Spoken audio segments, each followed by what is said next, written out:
Sem exagero, esta é uma das mais belas peças da arquitetura europeia do Renascimento, o claustro principal do Convento de Cristo, em Tomar.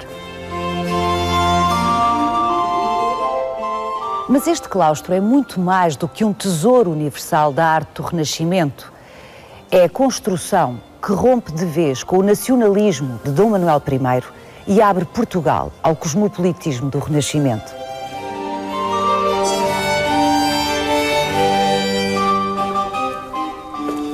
Com este claustro que o brilhante arquiteto Diogo de Torralva desenhou, enterrava-se a Idade Média em Portugal. Vai querer saber mais? Venha connosco nesta visita guiada.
O João Paulo costuma dizer que qualquer estudante de arquitetura devia obrigatoriamente conhecer, visitar, decorar este claustro principal do Convento de Cristo.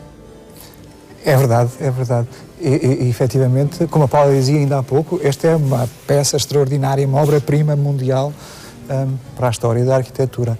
Uma coisa que é aparentemente tão serena, quase séria, diríamos chata, não é?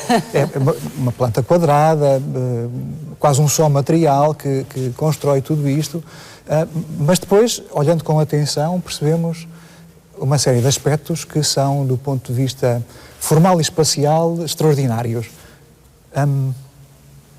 Bom, esta ideia de 3 arcos que se repetem em cada uma das faces do tal quadrado da planta e que são intervalados por pares de colunas. E esse tema do piso térreo depois repete-se no piso superior, mas numa escala ligeiramente diferente. Os arcos são mais pequenos, as colunas são mais pequenas também, e os arcos de cima, então, são combinados com uns pilares mais ou menos quadrados, mais retangulares até do que quadrados, para dizer a verdade. E depois começamos a olhar a definição dessas colunas, as ordens clássicas, e elas são diferentes também de piso para piso. E há umas, como digo, mais pequenas e outras maiores, elas jogam com estes ritmos, e esta repetição em ritmos diferentes, de escalas diferentes, linhas retas, horizontais, linhas retas verticais, a sucessão dos arcos em cima e em baixo. Bom, tudo isto faz como que uma sinfonia, não é? Uma peça musical, uma composição. Exatamente. Com temas contrapostos. Eu estava a ouvir e estava a pensar, música. Há um tema, há um tema de base, uma frase musical, não é? E depois há variações sobre esse tema. Exatamente. Não é? Absolutamente controladas.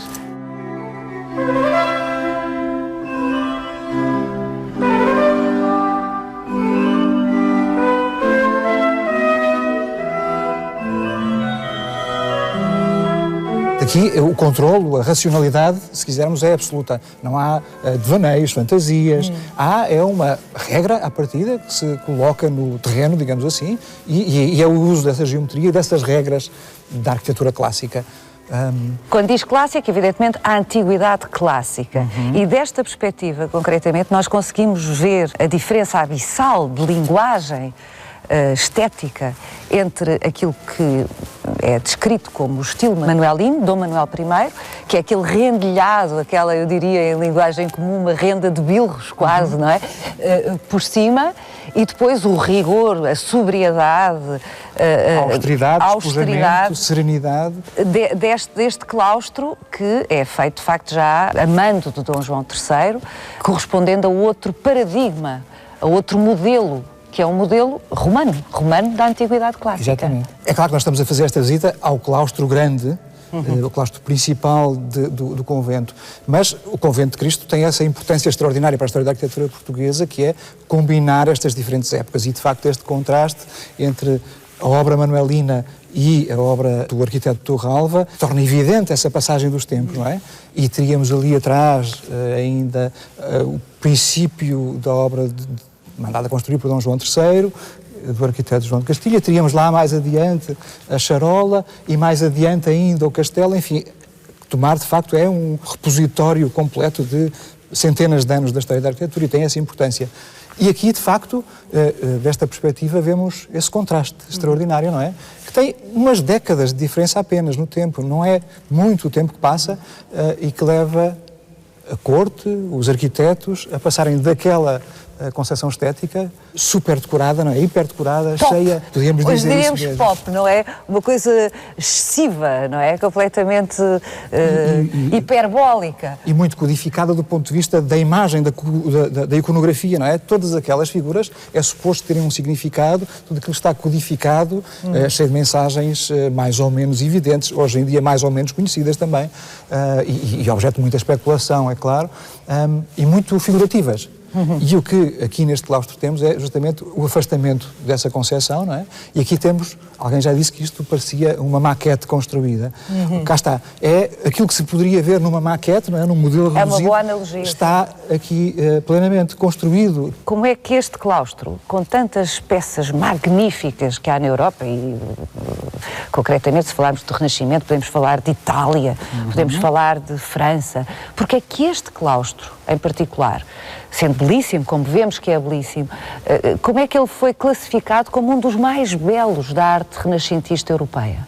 Porque, de facto, aquilo de que falávamos há pouco, desse jogo compositivo quase musical, não se limita aqui a interpretar aquilo que eram os padrões italianos da época, que de facto são muito importantes aqui, também já o veremos daqui a pouco com mais detalhe, mas aqui junta-se uma outra coisa que é uma certa cultura arquitetónica portuguesa própria. Esta questão da espessura que as paredes têm, por exemplo. Em Itália a aposta era tornar tudo o mais ligeiro, o mais evanescente possível. Fazer quase desaparecer a forma arquitetónica, tornar muito transparentes os espaços. Aqui o que nós temos é estas paredes muito espessas, muito gordas e, sobretudo no piso de cima, isso adquire uma qualidade excepcional. Esses conjuntos de pilares de secção retangular que se justapõem, criam espaços sucessivos, uma espécie de diafragmas, quase células habitáveis, não é? São quase corredores, quase compartimentos que ficam dentro da parede. Isso é uma coisa muito portuguesa, é muito da arquitetura portuguesa, a espessura, o peso, a ligação à terra, um certo atavismo cultural, se calhar, e construtivo, técnico, não é de não querermos grandes ousadias, não é do... eu costumo dizer, bem, agora sem mãos, não é? Essa coisa um bocadinho disparatada, mas porquê que devemos ter esses impulsos de leveza? De leveza ou de grande astúcia tecnológica? Não é isso que é importante. Aqui há, de facto, um jogo espacial e de luz, e esta luz de hoje é absolutamente perfeita para vermos isso.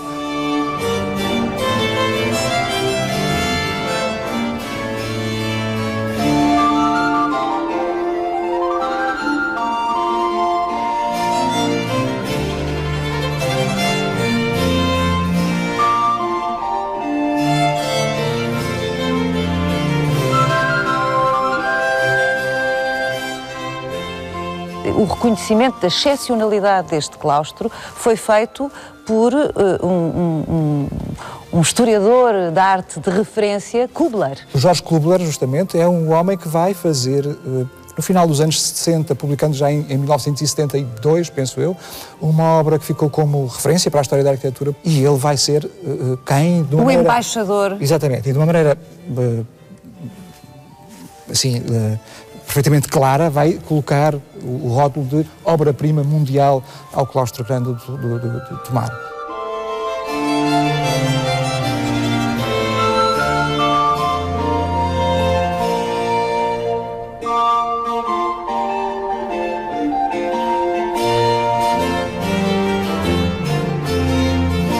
O encomendador Dom João III.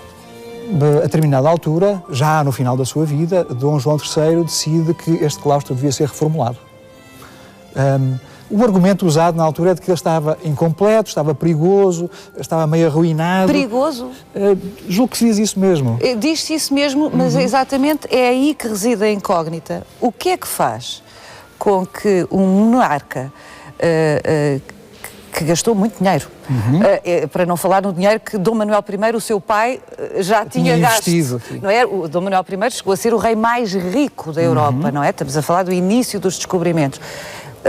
E, contudo, consegue chegar ao fim do seu reinado quase na falência, com o que gastou, Jerónimos, etc. E Dom João III tem um reinado de crises permanentes. Não é? Gerir um império com a vastidão que este tinha, com os ataques militares e efetivos, não é?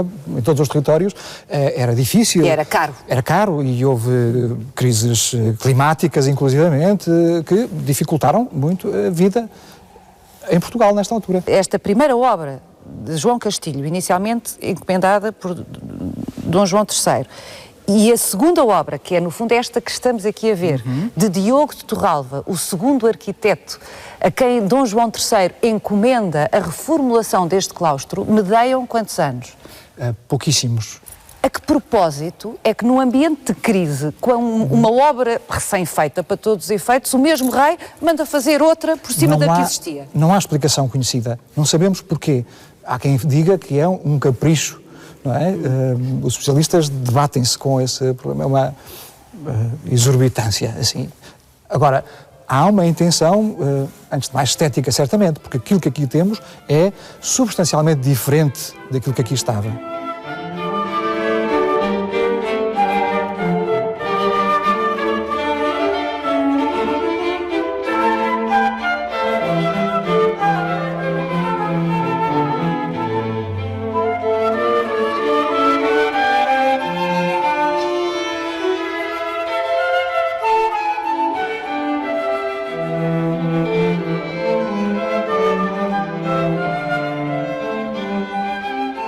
E o que é curioso, por um lado, é sabermos que Torralva e Dom João III vão negociar este projeto ao longo, talvez, de 2 anos. Há referências, embora não saiba com detalhe, há referências a essa negociação, o rei interessado em acompanhar os desenhos, a evolução do projeto, até dar a sua aprovação final. E o rei acaba por morrer antes de o contrato estar assinado definitivamente com o arquiteto. O que significa que houve polémica, ou pelo menos não se puseram de acordo, porque 2 anos a discutir um projeto... Certamente. E vai ser já a viúva, Dona Catarina, que vai finalmente encomendar a obra ao arquiteto, que se constrói, tal como a vemos aqui, e que irá ser mais uma vez quase concluída, e só mais uma vez, anos mais tarde, é que ela vai ser definitivamente fechada, já no tempo dos Filipes, já com o arquiteto Terzi, um outro que vem simplesmente fechar a obra.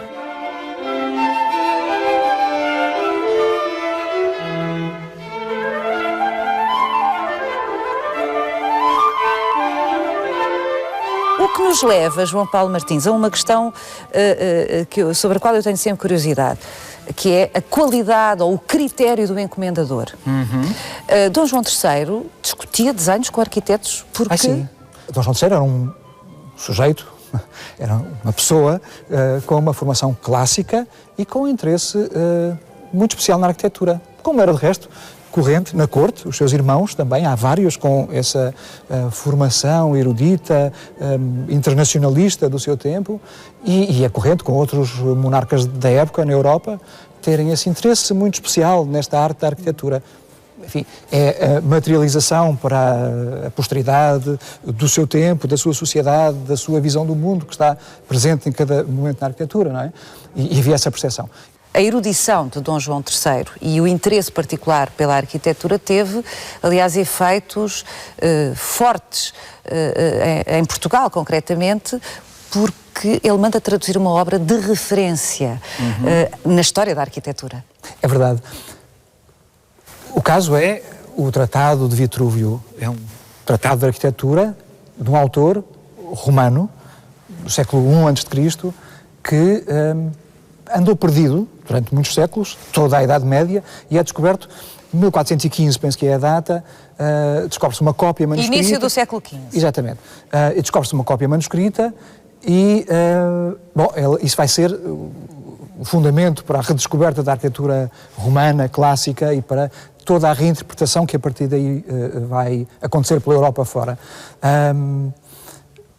O Tratado de Vitrúvio tinha uma particularidade, só foi descoberto o texto. As imagens que o acompanhavam originalmente perderam-se para sempre, ao que parece, e, portanto, isso foi um estímulo tremendo. Se, por um lado, o Vitrúvio, aquele tratado, impunha normas, não é? As ordens clássicas, dizia como é que se devia proporcionar, como é que se devia construir, ordenar, compor um edifício de acordo com as regras clássicas da antiguidade, sempre com sentido de império, não é? De mundo unitário, composto de diversas partes, enfim.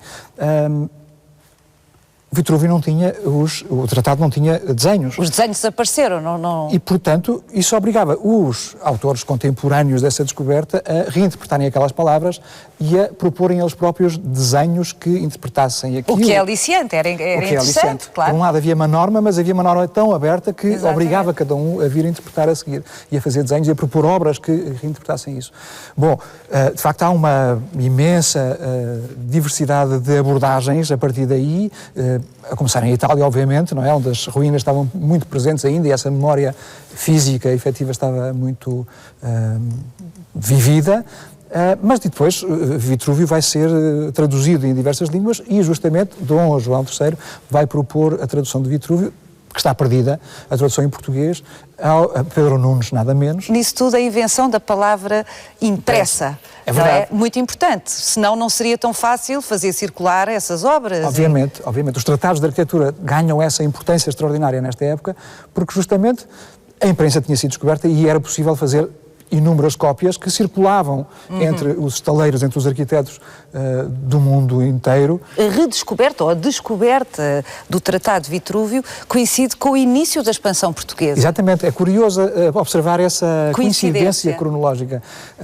O manual, o original, ou melhor, a cópia, vai ser descoberta exatamente no ano em que os portugueses conquistam Ceuta e, portanto, há aí uma coincidência justamente de a expansão portuguesa às descobertas, não é? Este abrir mundos ao mundo, como se diz no chavão conhecido, perdermos esta visão da Europa como mundo fechado, ganharmos uma perspectiva sobre a diversidade geográfica, cultural, humana. Isto vem a par justamente dessa internacionalização também na arquitetura, com base nas formulações dos romanos e dos gregos. Com Dom João III é isso que vamos viver justamente, é essa abertura a uma linguagem internacional e essa ambição a fazer parte de uma mesma unidade de linguagem, de uma visão integrada do mundo, digamos assim, baseada numa regra, não é? De sentido autoritário e imperial, se quiser. Forçosamente.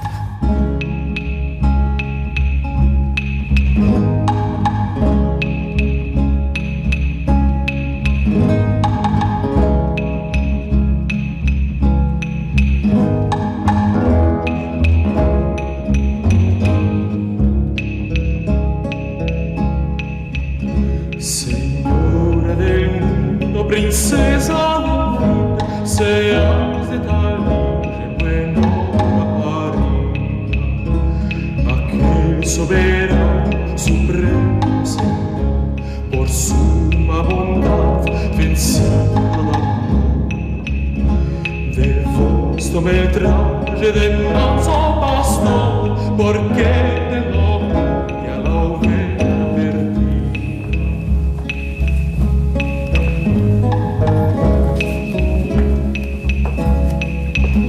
Señora del mundo, princesa de vida, seas de tal luxo en buenora parida, por vos, Virgem Santa. Bom, falta-nos falar sobre o grande Diogo de Torralva, o arquiteto a quem Dom João III encomenda misteriosamente, depois desta obra estar concluída pelo outro arquiteto a quem ele também tinha encomendado, João de Castilho, este claustro. E Diogo de Torralva é este homem, este herói para a história da arquitetura, que produz esta obra-prima, no fundo, que é uma caixa dentro de uma caixa, porque há vestígios aqui ainda da anterior. É também uma lição da arquitetura nesse sentido. Faz-se uma intervenção num sítio já existente, não é? Vai-se demolir uma parte substancial daquilo que cá estava, mas apesar de tudo deixam-se vestígios, restos, enfim, peças inteiras que ficam nessa periferia, tendo cuidado de manter esses espaços visíveis. É o caso daquilo que estamos a ver aqui atrás de nós. Esta sequência, não é? Portanto, que isto aqui é Torralva, ali é Castilho. Ou é ainda a obra manuelina, duas campanhas atrás, não é? Há como que um respeito, enfim, mitigado, é certo, porque uma grande parte foi demolida, mas há um respeito, há um deixar visível, apesar de tudo, aquilo que antecedeu a obra que era construída. E, bom, Torralva, de facto, é um daqueles mistérios também da história da arquitetura portuguesa. Não se sabe muito das origens, da formação... Não era português? Não se sabe. Os autores dividem-se. Podia ser italiano, podia ser espanhol, também poderia ser português. Também podia ser português. Há sítios com essa designação, Torralva, de onde ele poderia ser originário. Continua a ser um mistério. O que é certo é que encontramos referências ao Torralva numas obras, pontualmente, e depois ele vai adquirindo cada vez mais autonomia, não é? Vai adquirindo cada vez mais maturidade nas suas intervenções, nas suas encomendas, rapidamente se aproxima do círculo superior, digamos assim, da autoria da arquitetura e vai estabelecer uma relação familiar fortíssima com a geração dos arquitetos anteriores. Ele vai casar com a filha de Francisco da Ruda, nada mais nada menos que o autor da Torre de Belém, e portanto rapidamente acede ao círculo mais elevado da classe. Porque essas relações familiares eram muito importantes na época. Não havia propriamente uma escola de arquitetura, não é? Não se ia à escola, não se aprendia nos livros. Portanto, era um conhecimento que passava entre pares sociais. Exatamente. E trabalhando na obra, não é? Trabalhando com a pedra nos sítios, nos estaleiros. E, portanto, passando de aprendiz a mestre. O que o Torralva vai fazer é essa passagem também do conhecimento prático ao conhecimento teórico, erudito. Ele vai ser justamente a primeira geração de arquitetos que tem a possibilidade de aceder aos tais tratados de arquitetura, aos tais manuais de arquitetura clássica, onde já existem textos, onde já existem desenhos, e isso faz toda uma diferença. O seu conhecimento é não só prático, do estaleiro, mas também construído nessa relação com a cultura internacional do momento.